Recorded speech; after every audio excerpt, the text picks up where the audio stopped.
Section 1. The first message seemed harmless. At least, that's what I told myself when my phone buzzed on my desk one quiet afternoon. Looking back now, I think that's the part that bothers me the most. Not the knife. Not seeing him outside my house. Not even the realization that he had been watching me. It's the fact that everything started with a single notification. At the time, I was a high school student who used Snapchat the same way most people did. I posted random moments from my day, funny things that happened with friends, pictures of places I visited, and the occasional joke. It was nothing serious, just another app that had become part of everyday life. That afternoon, I was sitting in my room playing a video game. The weather outside was dull and gray, and the house was unusually quiet. My parents were busy elsewhere in the house, and the only sound in my room was the hum of my gaming console and the occasional clicking of buttons. Then my phone vibrated. I glanced at the screen. A Snapchat notification. The sender's name immediately made me pause. Alex. Every school has one student people talk about when they're not around. The person whose name seems to appear in every strange story. The person teachers keep an eye on and students avoid whenever possible. For us, that person was Alex. He wasn't popular. He wasn't funny. He wasn't even intimidating in the traditional sense. He was just unpredictable. Alex had a reputation that followed him everywhere. He was known for pulling disturbing pranks that crossed every line imaginable. Rumors about him circulated constantly through the hallways. Some were probably exaggerated. Others were confirmed by people who witnessed them firsthand. He had been suspended multiple times. Most students stayed away from him. He had pale skin, a permanent bowl haircut, and an expression that always seemed slightly off, as if he were enjoying a joke nobody else understood. Seeing his name on my phone instantly made me uncomfortable. The strange part was that Snapchat showed a snap score beside his profile. That meant at some point I had added him back. I couldn't remember doing that. Maybe he had scanned my snap code from Instagram. Maybe I accepted a request months earlier and forgot about it. Whatever the reason, he was on my friends list now, and he had just sent me something. At first I ignored it. The game I was playing demanded my attention, and I figured whatever Alex wanted could wait. I wish I had kept ignoring it. Because a few minutes later, after my character finally died and the game screen faded to black, I unlocked my phone and opened the message. The image that appeared on my screen made my stomach tighten instantly. It was a photograph of a door handle. Not just any door handle. A lock, zoomed in so closely that it felt deliberate. And beneath the picture was a single word. Hello. Section 2. For several seconds, I stared at the image without moving. The picture wasn't threatening on its own. It was just a lock. A metal locking mechanism photographed from an uncomfortably close distance. But something about it felt wrong. Maybe it was because it came from Alex. Maybe it was because of the caption.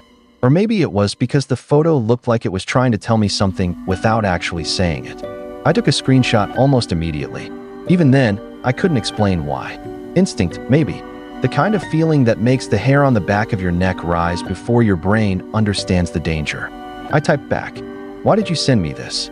The message delivered. Then I waited. A few seconds passed. No response. I set my phone down and leaned back in my chair. The room suddenly felt quieter than before. I could hear the faint ticking of a clock somewhere in the hallway. The soft hum of the air conditioning. Nothing else. Then my phone buzzed again. Another snap from Alex. My chest tightened. I opened it. The image loaded slowly. At first, I couldn't make sense of what I was looking at. The picture was blurry, dark, taken through glass. Then my eyes adjusted. And the moment they did, every ounce of blood seemed to drain from my body. It was a photograph taken through a window, looking into a house. My house. Specifically, my kitchen. I knew it instantly. The layout, the countertops, the position of the refrigerator. There was absolutely no doubt. Someone had taken a photograph through our kitchen window from outside. And that someone was Alex. For a second, I genuinely wondered if it was an old picture. Maybe he had found it online somehow.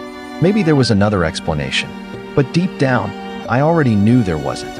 I took another screenshot. Then I jumped out of my chair so fast it nearly tipped over behind me.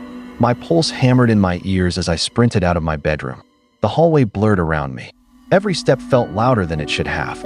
I rushed down the stairs and headed straight toward the kitchen. The closer I got, the harder my heart pounded. Part of me hoped I was wrong. Part of me hoped this was some bizarre misunderstanding. But the fear growing in my chest told me exactly what I was about to find. I reached the kitchen window and looked outside. For a brief moment, everything seemed normal. Then I saw him, standing on our deck. Alex. He wasn't hiding. He wasn't trying to sneak away. He was just standing there, looking directly toward the house, and laughing. Not loudly, not hysterically, just enough for me to see the grin stretched across his face. The sight froze me in place. The realization hit harder than anything else. He had taken the picture only moments earlier, which meant while I had been sitting upstairs playing video games, Alex had been outside my house watching me. Section 3. Fear has a strange way of affecting judgment. Some people freeze. Some run. Others do things they later realize were incredibly stupid. I fell into that last category. The moment I saw Alex standing on the deck, adrenaline completely took over. Instead of staying inside, instead of calling for help immediately, I rushed toward the nearest door. I wanted him gone. I wanted answers. Most of all, I wanted him away from my house. The dining room connected to the deck through a glass exterior door. I hurried across the room, my footsteps echoing against the hardwood floor. The closer I got, the more clearly I could see him. He hadn't moved.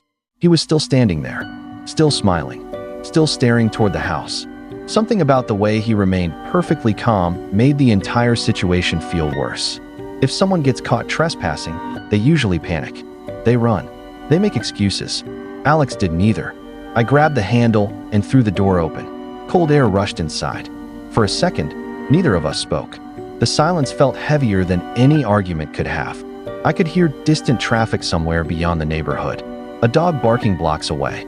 The rustling of leaves in the wind. Alex just stood there, watching me. "Get off our deck," I said. My voice sounded stronger than I felt. He didn't answer. The smile never disappeared.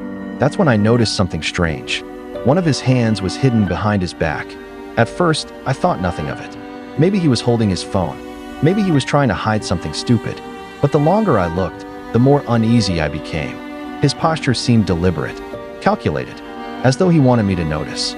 I took a small step backward. The grin widened. Then, very slowly, Alex moved his hidden arm. I remember every second of that motion. The way my stomach dropped. The way my breathing stopped. The way time seemed to stretch. His hand emerged from behind his back, and he was holding a knife. The blade caught a flash of daylight. For a split second, it reflected enough light for me to see it clearly. Everything inside me screamed at once. There was no confusion anymore.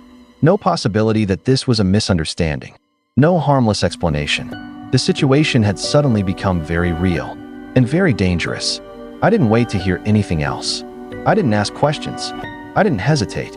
The instant I saw the knife, I slammed the door shut with all the force I had. The sound exploded through the house. Glass rattled. Pictures shook on nearby walls.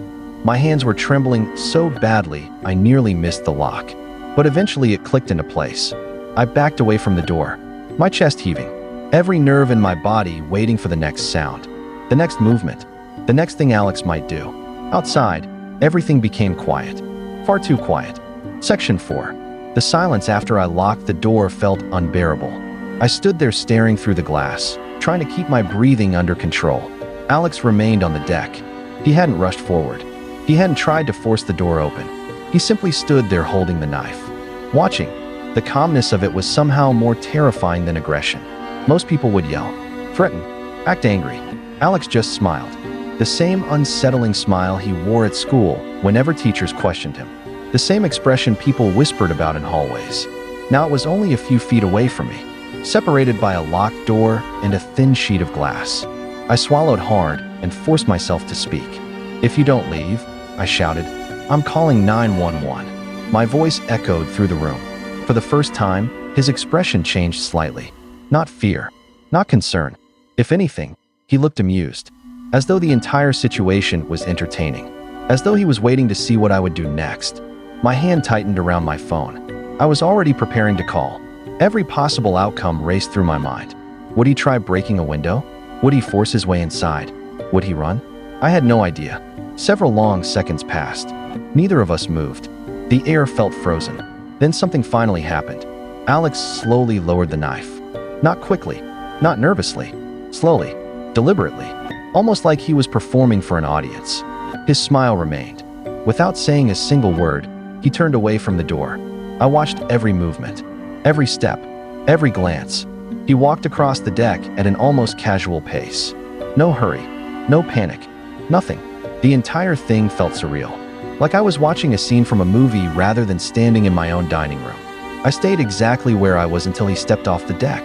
Then I watched him continue across the yard, still smiling, still acting as though none of this was unusual. Eventually, he disappeared from view, but I didn't feel relief. Not yet, because disappearing from one window didn't mean he had actually left. For all I knew, he could have walked around to another side of the house. He could have been standing outside another door, watching, waiting. The uncertainty was almost worse than seeing him. I hurried through the house, checking every exterior entrance. Front door, back door, garage access, windows, anything that could be opened, anything that could be unlocked. I checked each one twice, then a third time. Every creak made me jump.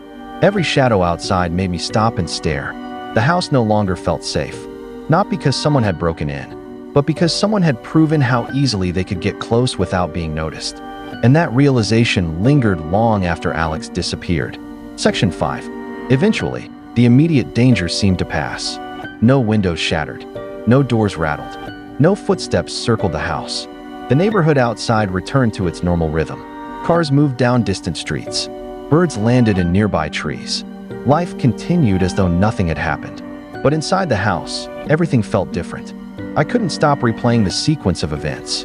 The notification, the photograph of the lock, the image of my kitchen, the sight of Alex standing on the deck, and finally, the knife.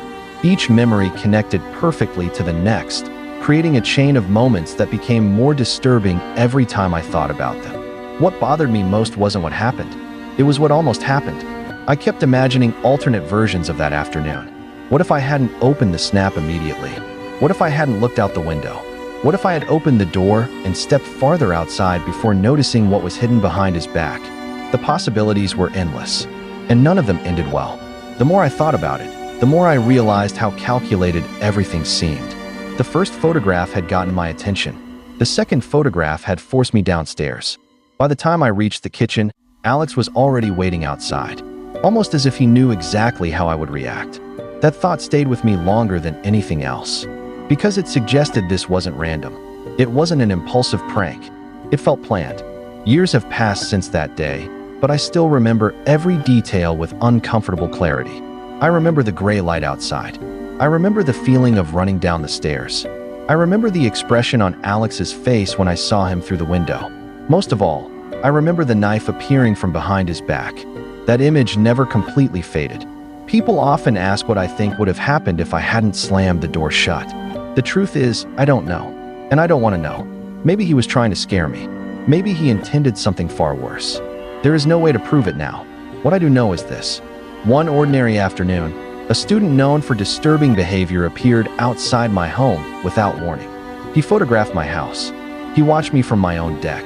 And when confronted, he revealed a knife. I locked the door before anything else could happen. Alex eventually walked away, but the unanswered question never did.